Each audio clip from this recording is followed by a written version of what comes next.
Welcome to the Sharon Jones Show, where we're keeping up with the Joneses.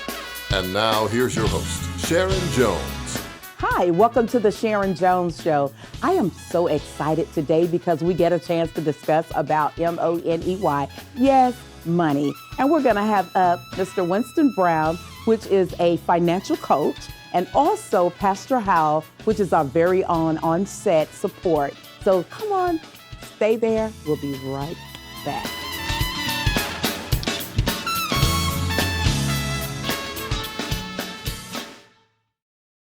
Okay, so we drowned the fire, stirred it, drowned it again, and now just feel if it's cold. Yeah. Cool.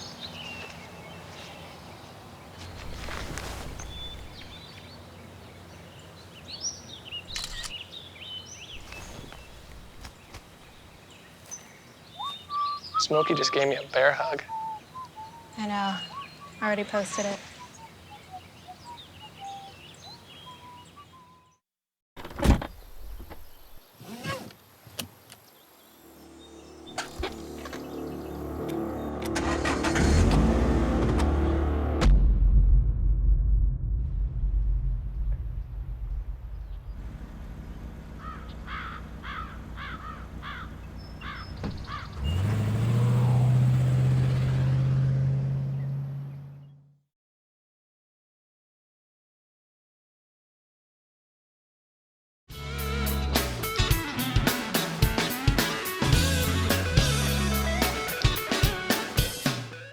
Welcome back to the Sharon Jones Show. Sitting here talking with Mr. Winston Brown.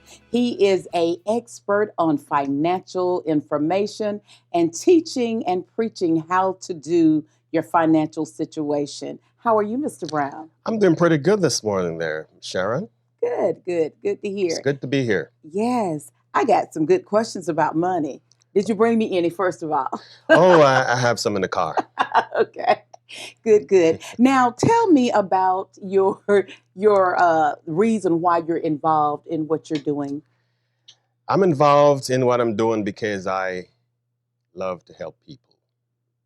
And I'm an entrepreneur builder and a financial coach. Okay. I specialize in providing financial education to individuals. And the reason for that is too many of our brothers and sisters are struggling out there financially. So my goal is to help those individuals to, one, teach them a little bit about how we can help them to overcome those hurdles. Wow. That's a heavy situation for real. It is. Yes, sir. Do you feel that for people when they're retired, they're struggling now, so I guess the retirement's going to be really chaos, wouldn't it be? Yes, most people that I've seen today will not be able to retire. Wow. And the reason for that is we were taught that retirement is an age. We were. But retirement is not an age. Retirement is a number. And you have to plan for that number. And if you get that number, then you will be able to retire. For example, if you're age 40 and you have $1 million into your account, let's say an annuity, and you're getting $50,000 per year from that annuity, you're not rich, but you're financially independent. You'll be able to retire on that amount per year. So what we were taught in elementary school when we was growing up about money is that... Wow. So funny that you mentioned that. See, we were not taught about money going to school. What we were taught is you go to school, you get a good education, and then you go find a good job and find one with benefits. Now, where do we go and find those good jobs today with benefits, Sharon? Not too many places. The few places that do, you know, they're cutting back on personnel. So people are not able to understand how money works. So my job is to help those individuals and teach them how money works. How money works. Because we're in a game called the money game. Mm-hmm. And if you don't know the rules to the game, it makes it very difficult for you to win. That's right. The question is, how many of us want to win? Wow, that's a good question. Now, Mr. Winston, you do seminars in the city. Normally, you hold those seminars at like locations like the library on Macon Road. So you'll be having a lot of upcoming seminars this summer. Yes, I try to do it a seminar quarterly. So I have one coming up tomorrow. Okay. And 3 months from tomorrow, I will plan to have another, because it's important that we get the information out to the people that need it the most. Right. Wow. So I tell you, so you refer to struggling as a disease because of how is that tied into what you're saying is? Very good. I like that question. You know, we talk about debt, DEBT. It is a disease, as far as I can tell, because I do a little bit of research on debt, and what we find is that debt is destroying our people. Okay, it's destroying our people because of several different reasons. We spend more than we make, and then we have self-gratification, which you know tells us that, okay, well, we can get a little bit more. So what do? We go and we get a credit card. So now we're using other people's money. Okay, so we get so far in debt that debt, why it's a disease? Because it's a slow killer. Wow. It comes in and it consumes our minds, and it consumes our bodies to the point where we have no control over it. Now, debt is taking lives today, just like cancer is, because of the stressors from those debts. Wow. You are so deep and thorough about how you look at financial troubles and how you, I know the way you look at it, I know your answers are just awesome to the answers, because I'm sure a man of your caliber has researched every line. That's why you do what you do, to help people like us, the people out here, our viewers, to get back stable. So how can they contact you? Well, they can contact me either at my email address at winston15brown@gmail.com, or they can call me by phone at 706-570-8440. Okay, good deal. Now, again, your seminars are normally at the library, and you put those on Facebook? Yes, I put them on Facebook, Okay, and I put them on LinkedIn. okay, good deal, good deal. How can they find you on Facebook? They can find me on my page, Entrepreneur Builder. Okay, great. On I just want to Facebook. make sure they find you. Guys, keep it locked right here with the Joneses. We'll be back in a minute.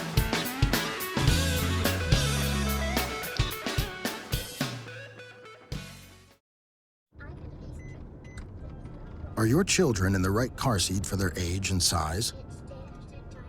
Is the seat supposed to be forward-facing or rear-facing?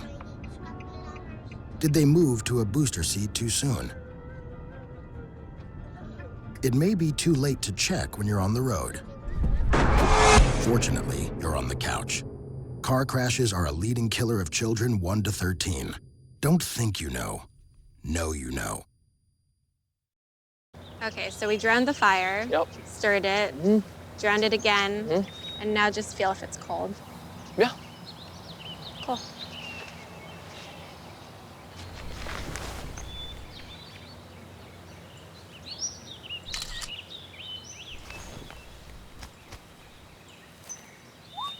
Smokey just gave me a bear hug. I know. Already posted it.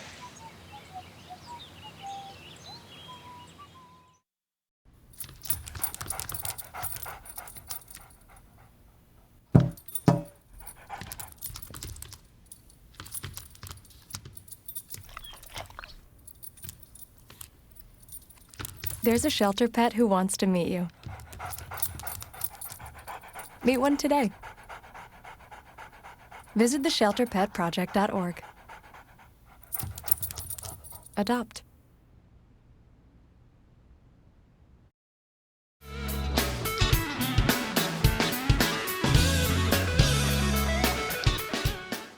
Welcome back to the Sharon Jones Show. I am so happy that Winston Brown came out with us today because it opens up a whole new title about our financial situation. Everybody that I know should be concerned about their money, the M-O-N-E-Y. Some say the root of all evil. Some say, give it to me, I'll spend it. So what do you say, Pastor?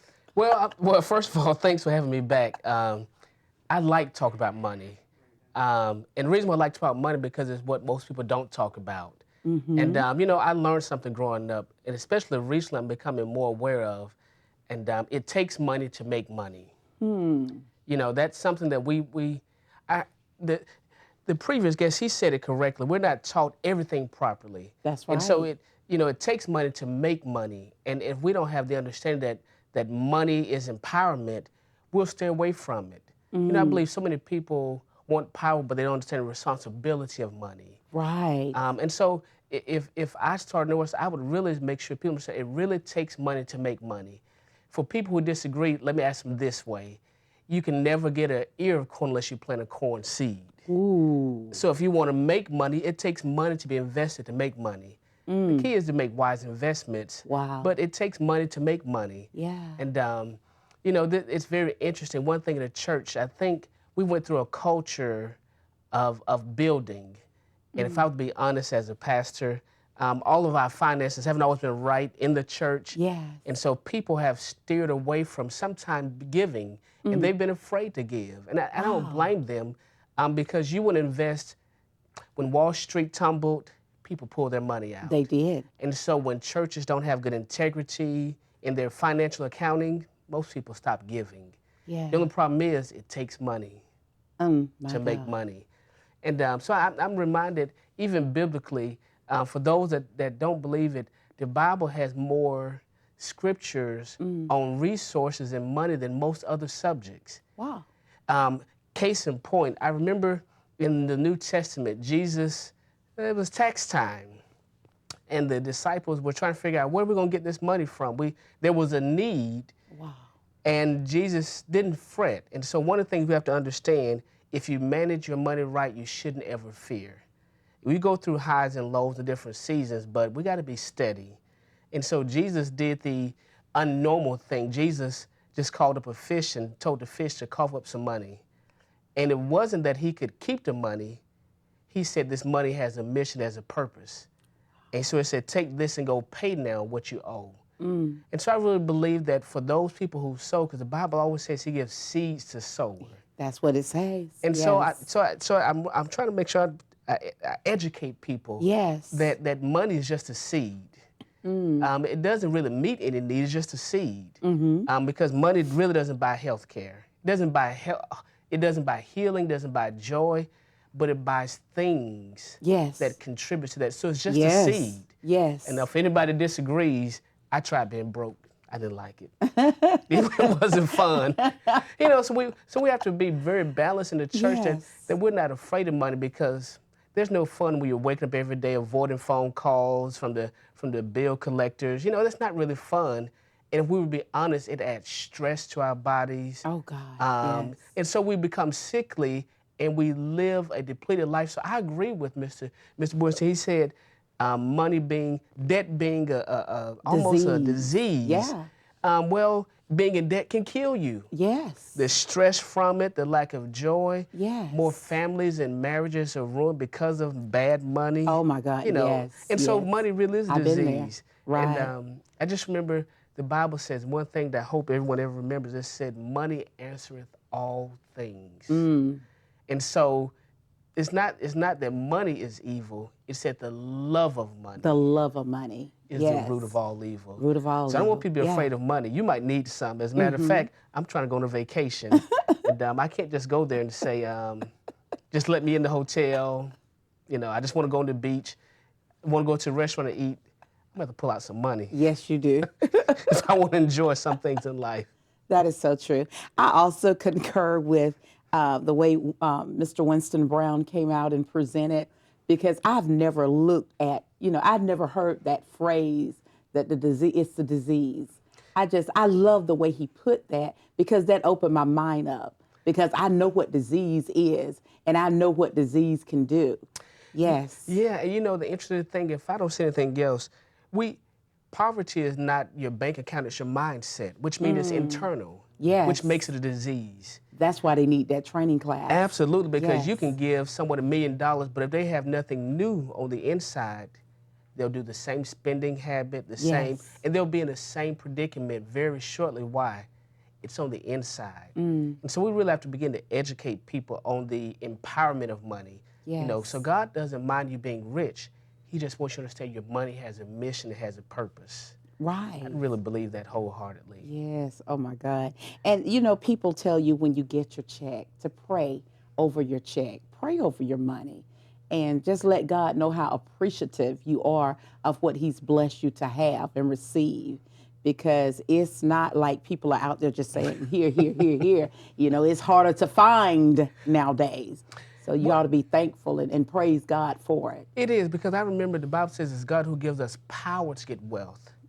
So He gives me the ability to work. To get it, yes. And so I just want to be a good steward of the ability He gives me, because if I steward my ability correctly, He'll give me the ability to get more. That's so true.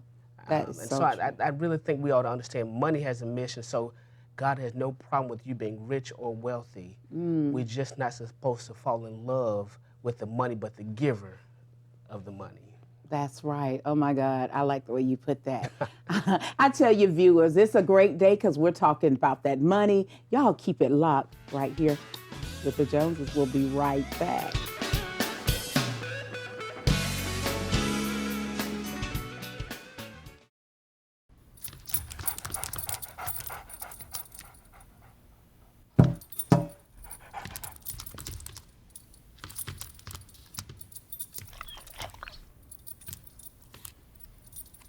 There's a shelter pet who wants to meet you.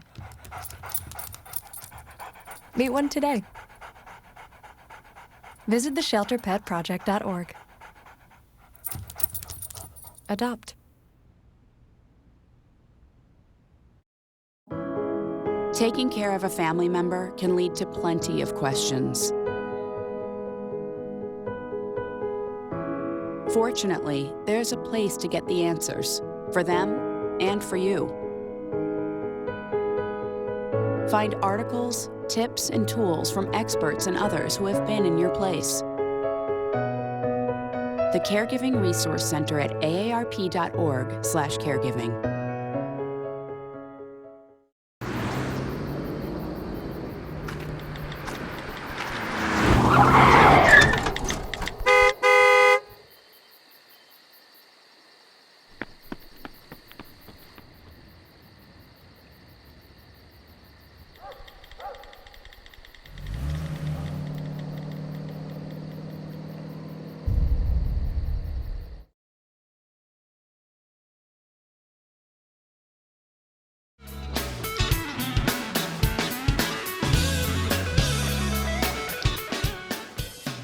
Money, money, money, money, money. Ever heard it? I was getting ready to sing, but I figured it's not my turn now. That's a small word, but it can have a lot of zeros to it. It does. And I like a lot of zeros. Not in front, but behind the main digit. The more zeros seem like the happier. That's probably the oxymoron. The one time in life where you like a lot of zeros is in money.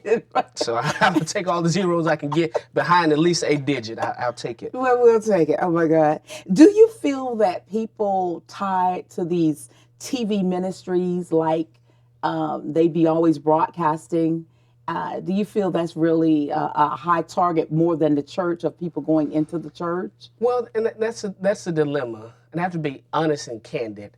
I have no problem in giving offerings. I believe that I sow wherever I want to grow. So I believe that. Man. But I have only one dilemma, that my local church really takes care of me.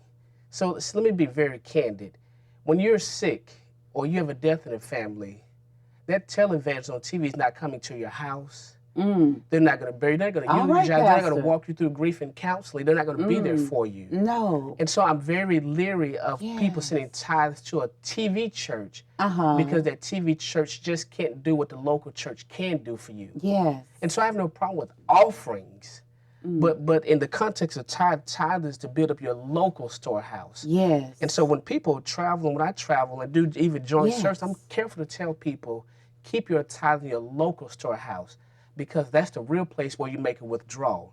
You know, and so I think there's a misconception about all of it is sowing. Yes. But it's different types. Right. So offering is free will. That's my heartbeat. God moves upon my heart, and he leads me what to give. Tithing, that's just a 10%. Yes. And I know some people say it's Old Testament, New Testament. I'm with all of it, whatever works for you. But I do understand that my local church can't keep its lights on. Right, come on. Unless I take care of it. So if my local church takes care of me, I just want to be responsible for helping them stay afloat. Yeah. And so, you know, but I do believe in sowing the televangelists. They have a great anointing. They minister to people. They have outreach. And so it's very beneficial, but I'm very careful when we consider the tithe, because that's my local church. So it's no different than me paying myself first. Yes. I take care of where I get all my main feeding from. And that goes back into investing. Yes. Make sure that we invest in our first priorities. Right. You know, so my local church is my first priority, because when I'm tired, when I'm weak, I have local friends. You know, and I think that's something that we have to, social media is wonderful. Yes. I just don't want to replace our local interaction with each other. That's correct. And you know, you see it all the time. Yes, I've seen on social media also, they were stating this man had over 2,000 friends, and he passed away, and there was only, 11 people at his funeral. So you can't count on your social media friends. You can count on the people you can touch, the people that you can look into their eyes, or you can speak to them and not just sit up and do that. I think highly about always interacting with people, not just always on media stuff. Absolutely, and that's for me the value of local church. Yeah. You know, on a week that you're not feeling your best, you can't get a hug or embrace from that TV. No. But you can walk through the door of a local church and someone will hug you and love you back to life. Yes. It's a different, you know. So my TV ministry, that's a supplemental feeding. Yes. But it's nothing like walking in and having the grandmother of the church just grab you by your hand and you feel that strength that everything's going to be okay. Yes, oh my God, you're right. So I believe I really try to teach keeping the tithe into the local church. And so I want to encourage people that I'm not as concerned where my money goes. And maybe I should say this very candidly. We pay Olive Garden meals, we pay McDonald's. We have no idea how much that individual patty costs. We have no idea. We have no idea what each maker works, but we'll willfully sow into that system. But when it comes to church, sometimes some people will say, well, I don't want to know where every penny goes. So we have a double standard with our sowing, not realize we got to keep the main thing the main thing.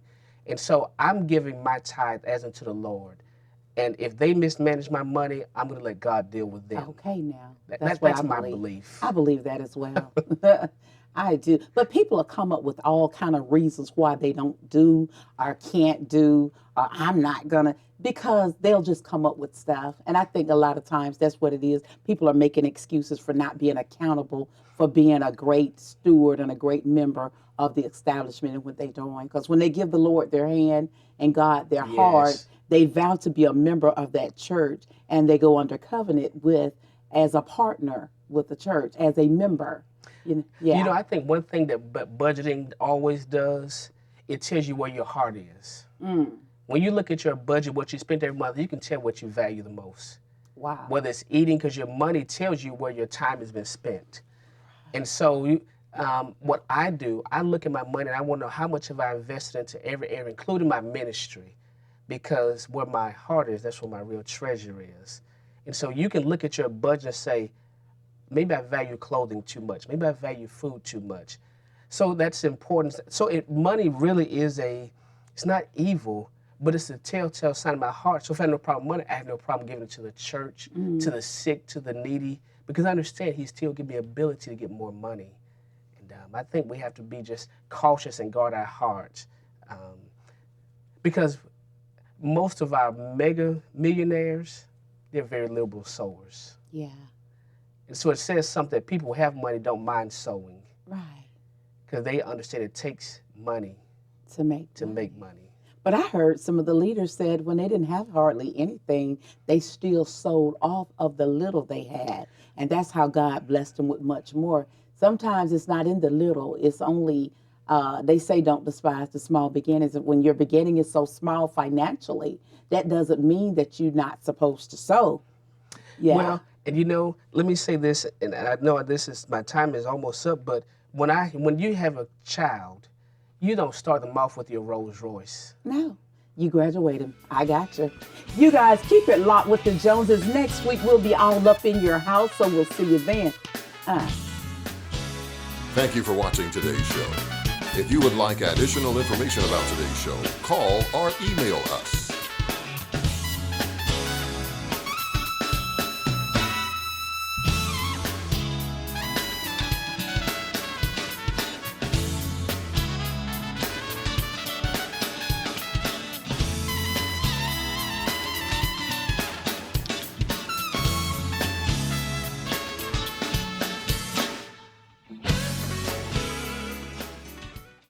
Okay, so we drowned the fire. Yep. Stirred it.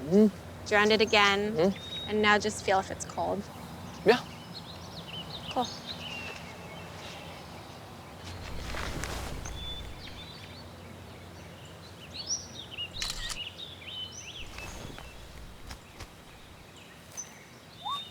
Smokey just gave me a bear hug.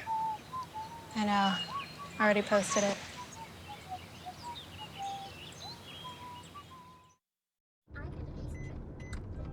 Are your children in the right car seat for their age and size? Is the seat supposed to be forward-facing or rear-facing? Did they move to a booster seat too soon? It may be too late to check when you're on the road. Fortunately, you're on the couch. Car crashes are a leading killer of children 1 to 13. Don't think you know. Know you know. Taking care of a family member can lead to plenty of questions.